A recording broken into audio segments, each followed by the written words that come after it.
Welcome to How to Build a Tent, the podcast on how to make you successful. My name is Matt Williams. Thank you for listening to the show, sharing the show, tagging a friend. This is going to be one of those shows that you want to definitely do that. For those of you in the 250 making 250, that is 250 individuals or family members this year are going to start a company with the goal in mind of simply making $250 in revenue a month. Simple, easy, attainable goal just to get you into the habit, into the routine, into the lifestyle of starting your own business, having your own side hustle, and then from there we can build. Today we're going to be talking with Rob about branding, strategy, UX, UI design, and how important that is, not just in a digital space, but a retail space. If you are having issues coming up with the communications you should be using, what styles you should be using, how your layouts should be, this is the show for you. And of course, you can reach out to Rob. He provides his email and contact for the company and put that in the show notes, where if you have help or if you need help, you can reach out to him. We're part of the Fight Laugh Feast Network. Go over to flfnetwork.com, put in HTBT in the memo field. You'll get a sweet 15-ounce mug, HTB mug, official certified mug for you. And also you get tons of other great content, but most of all, you'll be helping us build this network. And man, is it ever needed. You know as well as I do that we need Christian content. We need Christian companies, and you can be part of this company by becoming a member. So go over there and become a member. Another company, another people, and people, I mean, companies have people in them that you can support is Kingsman Grooming Products. They have beard oils, balms, hair products, leather belts, wallets, and I've given you the 3 reasons why you should support them. 1, you already use their products. You already use the products. So go use their products and help support a Christian company. Get high quality products. You're going to love this stuff. And also when you put HTBT in the checkout coupon code area, you will get 10% off. So you're supporting a Christian company. You're going to get better quality products, and you're going to get 10% off. So go over to kingsmangroomingpros.com. You don't need more than 1 reason to do something, but there's 3. So go do that. Go support them. And let's get into the interview. Rob Green, welcome to the show. Rob is the brand director of Mobelux. I should have asked about that. Is that how you say it? That's right. That's actually all right, good. Correct. And I should have just been confident and went with it. Yeah, it's okay. Mobelux builds digital experiences for world-class companies like Tumblr, Ford, Walmart, iHome, a company I can't pronounce, Uniqlo, Capital One, and more. Mobelux helps businesses gain invaluable user insights to produce some of the best web platforms and native apps available. Mobelux offers expert services in digital strategy, branding, user-centered design, and software engineering. Rob has a degree in graphic design from Virginia Commonwealth University and lives in Richmond, Virginia with his wife and his 3 children. And most of all, a club member. Yes, absolutely. Yeah, you need to add that to your bio for everyone. That's right. I'm sure it's relevant across all channels. Yeah, it is. And that's how you're going to be known. It's that's right. So tell us a little bit about what you do in your position just day to day. Yeah, so as brand director, my job or my focus is specifically around our branding services that we have. Websites, web platforms, mobile apps, any kind of experience in that realm that you could think of. But branding is sort of a set of services that we've had for about a decade to sort of bring more life, more focus, better communication to all those experiences. So that's sort of where I come in. So that's, there's some strategy involved, working with clients about sort of clarifying messaging and things like that. And then communicating with the design team to make sure everything that the brand includes is being carried out in the actual designs of the apps and things. Mm-hmm. And so it really is pretty wide, but we're mainly concerned with, I'm mainly concerned with branding and making sure those projects go well. Very cool. And one of the things I try to drive home and make the point of in my show often is that there's the branding of your company, but there's also your personal brand. And you point to celebrities, they have a brand and things like that. Yeah. So sure. Can you kind of just talk about, for people that may not know, who are looking to start a company or a side hustle, like what does it mean to have a brand? Is that like, how's that different from just having a logo? What does that mean from a company context, and then maybe some personal context? Like, what is your brand and things like that? Yeah, so feel free to ask any follow-ups on this. I'll Okay. try to be brief, but Yeah, the just big be thorough. idea. That's right, be thorough, very thorough. Yeah. So the big idea is that I would say that a brand is everything that a customer or a person, right, feels, thinks, hears, sees about you, or fill in company, all Yeah. the way down the line, which makes it more distinct from logo would be really a visual representation or a mark that sort of embodies a brand or embodies a person or a company.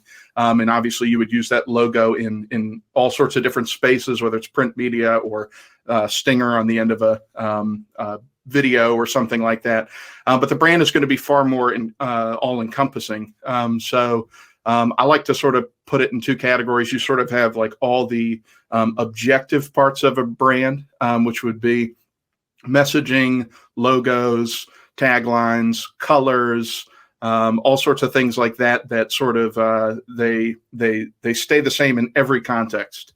But then there are all these subjective categories over here that sort of become informed over time in people's minds. So you've got, a particular company might make you feel safe, or it might make you feel happy.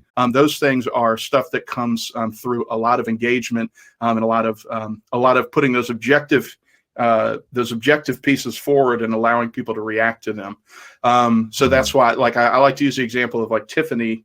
So like Tiffany, everybody knows, has like a very specific blue box, and they sort of use people all over the world, making sure that wherever those things get printed, wherever those things get produced, they all have the exact same color. It never changes.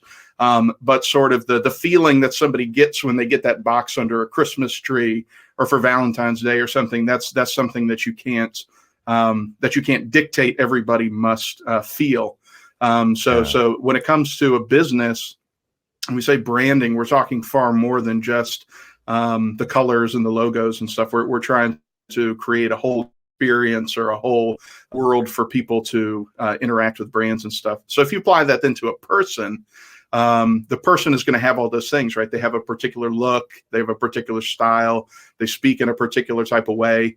But you may find that person abrasive, or you might find that person very sweet or very intelligent, whatever it is. And so those things, if somebody says, man, that guy's got a bad brand, he can change it by changing his clothes. But the biggest thing is going to tell if in the long run, are people actually perceiving him the way he wants to be perceived? Yeah. So that's kind of like long and short, but no, that's really good. And I love that Tiffany's example, because you don't even have to see the product. You just see the color and the box, and your mind already triggers like, oh, this is something super valuable. Yeah, and, like, absolutely. this is going to be great. I can't think of any other jeweler, that does that well of a job as they do. Right. Yeah. And then, so, and I love what you're saying. It's very easy to tell. Yeah. It's very easy to tell. And so, like, this is something that if you're starting out, it's more than a logo. It's encompassing everything, like Rob's saying. And you want to be conscious and strategic. It's like taking the image that someone has of you into a strategic perspective, where you are using even how you talk on social media, the verbiage you use, right, like how intellectual you sound, how funny you are, how abrasive you are. You think of like Wendy's, they are using a strategy to reinforce their brand. It's not, they're not just, being witty for the sake of being witty and getting likes, right? But it's they're paying somebody to do it. Correct. Yeah. And that's really important, because it's really hard to build a good brand, right?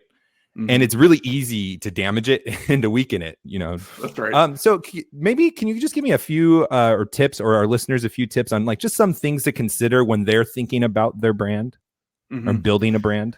Yeah, absolutely. I think one of the most important things to do is just kind of step back, because I think the first thing that everybody sort of assumes is, I got to get a name. Yeah, I got to get a domain. Yeah, I got to get a logo, and we got to start making T-shirts and everything, because I'll tell you, the thing that has sort of shifted a lot over the last decade or so has been people are trying to make it real. People are concerned about making their little thing that they're doing in their garage real, and so they're trying do sort of a pod that those things are functioning properly. So you'll see that through, okay, we'll just do a logo and we'll get some t-shirts and then we can roll. It's totally possible to do that. But the problem is it needs to sort of be flowing from a strategy. And there's a lot of things that go into that. So like one thing would be, what are you trying to convey to people? Because if you want to be perceived as fun and personal, Johnson Plumbing is not really going to help you with that. Right. Right. Or, a really boring logo is not really going to help you with that. So you need to sort of think about those things up front. The other side of that too is you're not just doing it out in the desert somewhere. You're doing it for people. So you've got to understand who it is that you're trying to reach. How do they respond to things? What are their particular problems? And sort of how does your brand rise to meet the occasion? So that's another consideration. Yeah. I've had a lot of competitive research. Yeah. Yeah, I've had a lot of people that have used that competitive research, and they have a specific person in mind. I've seen them even draw it in their office, have a specific picture of somebody that is their target customer, and everything they do regarding branding and all that stuff is it going to target and get this person to, become a customer, to understand our brand, and they will have a specific person. They'll make it as real as possible. Yeah, sure. Yeah. So I said I was going to go in order of your expertise, but I think you touched on the shirts and stuff. And so I want to talk about corporate swag for a second. Yeah. Because I totally go back and forth. Should you spend money on t-shirts, stickers, bumper stickers? Should you not? I can see the pros. I can kind of see the cons of it. But what is your perspective on corporate swag? Oh, that's a good question. I don't know. It really is going to be different. All right. We got to stop it right there. And I got to tell you about our sponsor before we get back into the last part of the interview. Man, it is such a great interview. And Rob has such great things to say, doesn't he? So don't miss out and just stay tuned. And then we'll get right back into it. This show is brought to you by faithfulcounseling.com.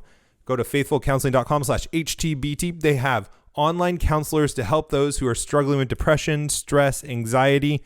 If you have sleeping issues, you have grief to deal with, these guys are for you. They have 3,000 licensed therapists across all 50 states. You can also access them on your app. You can text them, the phone and the video. They have desktop, mobile app, Android, iOS app. Any way that you need to reach out to someone, they are available. It's secure, convenient, and they have professionals there to help you. Best of all, it's truly affordable. How to Build a Tent listeners get 10% off your first month, the discount code HTBT. So just get started. Go to faithcounseling.com/HTBT to get that 10%. That's faithcounseling.com/HTBT. All you do is fill out a questionnaire, help them assess your needs, and you'll get matched with one of the 3,000 certified counselors. That's faithcounseling.com/HTBT, faithfulcounseling.com/HTBT. Let's get back into the interview. The strategy that you have for a business is just brand awareness. We need to get out there. We need to make people understand who we are. Then putting money towards a bunch of Frisbees and running out somewhere and just start chucking them everywhere, that might be a strategy. And so if the goal is just to show some kind of legitimacy and sort of presence, then maybe there's something to that. I used to really push people early on when we were doing this kind of brands for digital experiences specifically, because if you have a cool app or you have something like that, it's not like you have a retail space that people are coming to and interacting with. A lot of people are just meeting in coffee shops and they're kind of blowing up their businesses that way. And so actually a good business card, like a big, heavy, nice, clean business card that you can actually give to people, overcompensate a little bit for the fact that you don't have a real space or you don't really have a conference room you can bring somebody to. And so you need to sort of raise the level a little bit in terms of legitimacy and that sort of thing. So I think it depends, but I would always just make sure that the focus is first on the product that somebody's making, like how they're trying to actually serve people and how they're trying to make a business, and then decide if that's something that actually is going to suit the need at the moment, which might be brand awareness. A lot of times, sometimes we just need to make flashy stuff or things that look really nice for pitch decks and stuff, so people can go get money from VCs or whatever. So, it kind of, the whether or not you're putting the money towards the product or the brand kind of depends on the strategy, but I can see it valid in different ways. Got it. So the swag isn't going to make up for a product that doesn't provide value, but it could fit in with a broader strategy. So I think what I'm getting out of just the brand discussion and the swag is you can just do random things, but to be, to get the most bang for your buck and to excel and to have the strongest brand is you need to have somebody like yourself to create a strategy for you to make those things fit and to get the most ROI on what you're investing your resources in. Is that a fair way to say it? Absolutely, yeah. Mm-hmm. All right. So let's talk about naming a little bit. I know this is a personal one for you because that's how we got in contact. Yeah. What goes into a name and what would you give as an advice? Because honestly, like it seems like something so easy. You just need like, oh, Nike. Yeah, I can come up with something like that. But sometimes it can be really difficult to come up with a good name, especially when you have your strategy in mind and like what you're trying to convey, all that good stuff. Yeah, I mean, obviously, it's a big conversation. I think the first thing I would always start with is going back to the strategy. It's typically what we would call positioning, right? So making sure that this is what your competitors are doing, this is what you're trying to do, and we're going to make sure that we're speaking about ourselves in a way, we're presenting ourselves in a way that's going to distinguish us from the guys over here, and are still going to connect with the people we're trying to connect with. And start building this idea of what people think about us in their minds, right? So again, if you have sort of a boring name and you're trying to express something fun, that's obviously there's obviously a problem there, a disconnect. So so we definitely want to start with a strategy, and then we can start doing it. I would say just a couple quick things about it would be not sort of having like all these boxes that it's got to check, just having sort of reasonable expectations about like what that thing's got to do. Because the first time you say it, it may sound so weird, right? When you say how to build a tent, people be like, what are you even talking about? Oh, I get that. But you actually, people are like, what does that even mean? And then you get a chance to say, well, actually, we're talking about not building tents, but we're actually talking about small businesses. Here's actually where that name comes from, and let's talk about the story behind it and all that. So so if it's got a story behind it, if it actually asks, if somebody thinks about it and they're like, what? And they have to you have to tell them what it means, and you have to sort of inform them. Oh, okay. And they might even think it's weird, but they're going to remember it. When they go home and they want to search for it or whatever they do, like they're going to remember that conversation they had, or that weird commercial they saw or whatever. I mean, you think about like Geico or something, not move you as something amazing. But then when you start seeing commercials with geckos, and you start getting confused, you're trying to put all those pieces together in your mind, and even something that doesn't sound super, I don't know what the etymology behind that one is, but you sort of, who knows, but they've been able to sort of craft a story around it that people respond to, and then they're able to go from there. So I would definitely root it in something like a story, something that can be communicated really easily, and then something that is obviously not out there or not in your particular lane, and something that's really going to drive home sort of the attributes or the personality points that you're trying to get people to think about when they hear it, right? Because when they hear how to build a tent, they want to hear, oh, like, yeah, I can start a business. I can do this. Like, I feel confident, whatever it is. Yeah, definitely. So, and I think so that's how you start to develop those things and build them out. And I like what you're saying. This kind of even goes back to just branding, is there's a story that you're telling through your logo, through all of these different things, your tactics you're doing within your strategy. And one of the most powerful things about a story is it makes you memorable. And you can never take for granted the importance of being remembered for like searching or just top of mind when people are thinking about, hey, I need to get into a podcast. What podcast should I listen to? Oh, I remember the story about how to build a tent, or, whatever it is, insurance. Hey, I need insurance. Oh, that lizard, or mayhem. Mayhem's my favorite. Because you can always talk about like what happened. Oh, I love that one where he was talking to the person in the rearview mirror, And it's like, it's an easy story to tell. And then just naturally the brand is in your mind and you can remember the name. So it's not like you're just trying to remember or memorize a word. It's a story that's already etched into your mind. So let's talk a little bit about UX UI, because I think this is something that gets taken for granted, not just in small startup businesses, but even in larger corporations I've consulted for. I've known like publicly traded companies that, if any, have one or two UX UI people. And I feel like, especially in the digital world today, it is so important. As much as the back end and the front end is the person coming in and designing layout and things like that. So can you speak to that a little bit? Just in terms of the importance of it? The importance of it, what to think about, whatever advice you would give starting out. Yeah, sure. I mean, obviously, so UX UI, we're talking about user experience and user interface design. So we're talking about, again, we're talking about the user. We're talking about the person you're trying to reach, the person you're trying to actually do business with, the person you're actually trying to enter in a piece of software, for example, or on marketing, whatever it is, and make sure they're doing the thing you want them to do. I mean, you hear words like call to action or something like that, and that makes sense from like a marketing perspective. We get that. So we'll make a big red button that says buy it now or whatever. And so we sort of get that kind of thing. But, you know, are we paying attention to how stories develop throughout software? You know, like what information do people need to know before they know this? You know, what kind of information do people need to see first before they can make an informed decision on X? So there's obviously more to just like what color is a button or where is it placed. There's all sorts of other things that go into that. So we sort of take an approach of trying to identify who those people are first. And that's sort of a really difficult thing to do and to do it really well.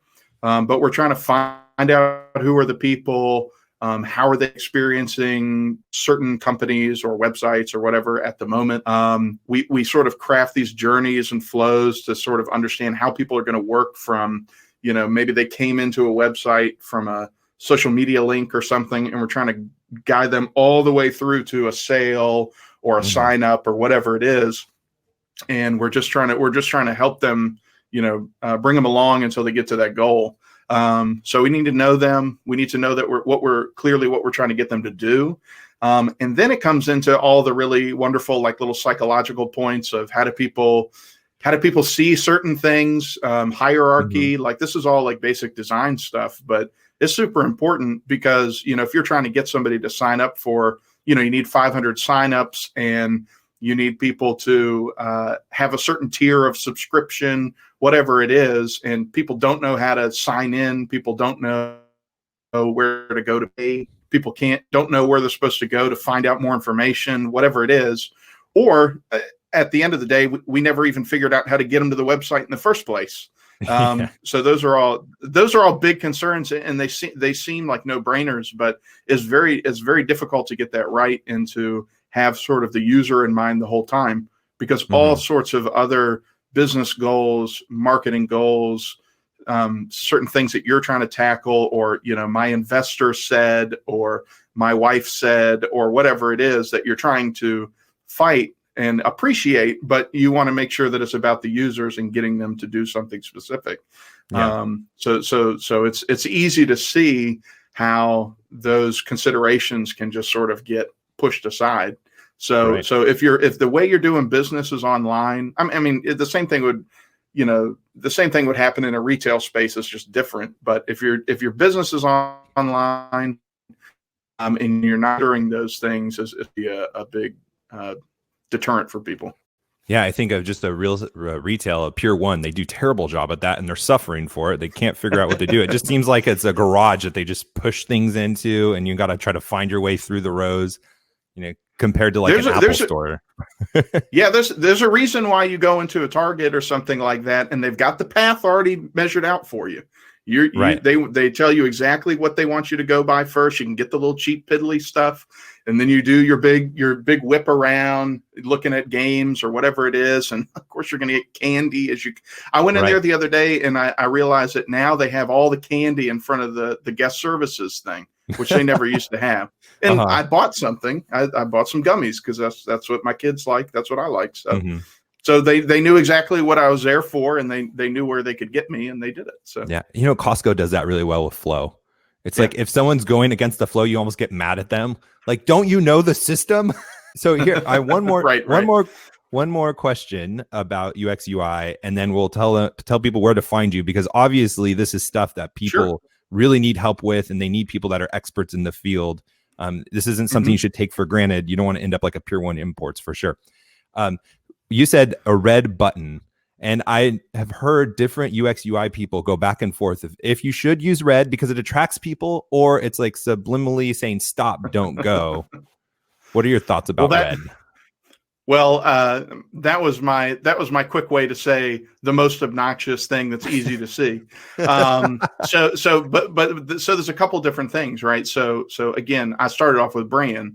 Mm-hmm. We make sure that we so before we start working on what would be like a prototype thing's going to work, Mm-hmm. we're going to take two things into consideration for the most part. One, like what is the brand, and what are those user goals and everything that we're setting forward.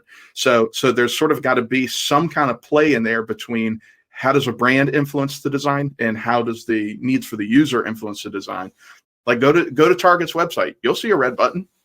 You'll see one to add to your cart and to buy and stuff like that. But they've whereas you could actually look at studies and things like that have been done that people typically would, like if you said don't do this and it's red, it's going to be more effective than if it wasn't, right?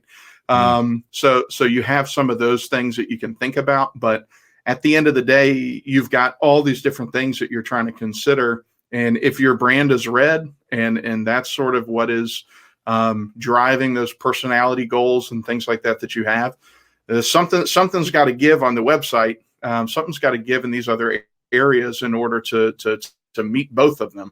And that's sort of a difficult thing to do. So that's why I wouldn't just say, no, you can never put red on a button. But if red wasn't on your, all things being equal, if red wasn't your brand, then you would make a red button because there are other ways to do that. Man, that's really great. So I am just taking the big takeaway from this whole discussion is the importance of a strategy and the importance of making all of those decisions based on that strategy itself.